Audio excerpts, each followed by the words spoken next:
రా నారాయణ రా. మనమెందుకు వచ్చాము, ఎక్కడికి వెళ్ళబోతున్నాము, మన కర్తవ్యము ఏమిటి? దీనికి సమాధానం తెలిసినప్పుడు ప్రతిదీ సులభంగా మారుతుంది. మూర్తి పూజ చేస్తా, ఇది చేస్తా, అది చేస్తా అని చెప్పి కేవలం హడావిడి చేయవచ్చు. కానీ ఈ ఆచారాలు ఎందుకు ఏర్పడ్డాయి అన్నది మనం తెలుసుకోవాలి. ఐక్యతను స్థాపించడానికి ప్రయత్నించబడింది. అందరూ కలిసి భోజనం చేయడం కోసం ప్రోత్సహించబడింది. పరిశ్రమ రంగాన్ని అభివృద్ధి చేయడానికి ప్రయత్నించబడింది.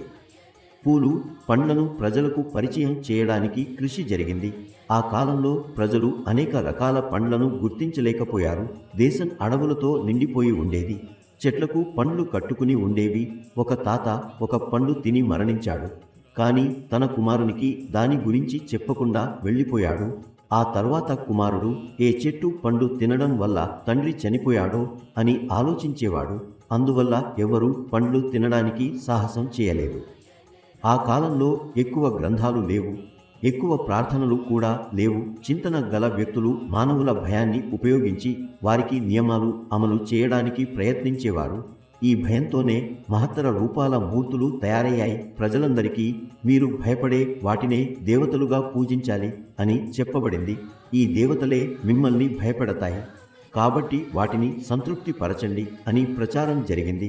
మీ అందరూ ఇంట్లో కలిసి ఉండాలి. కొన్ని పనులు పాపం, వాటిని చేయకూడదు.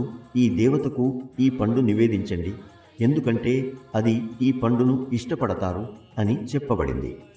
ఈ విధంగా ప్రజలు పండ్లు తినడం ప్రారంభించారు. ఒక్కో దేవతకు ఒక్కో పండును అంకితం చేయడం మొదలైంది.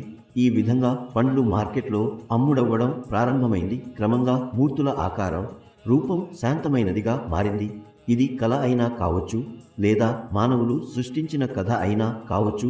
కానీ ప్రజలందరినీ కలుపుకోవడానికి, ఒకే చోట చేరి చేతులు జోడించడాన్ని నేర్పించడానికి ఈ విధానాలు తీసుకురాబడ్డాయి.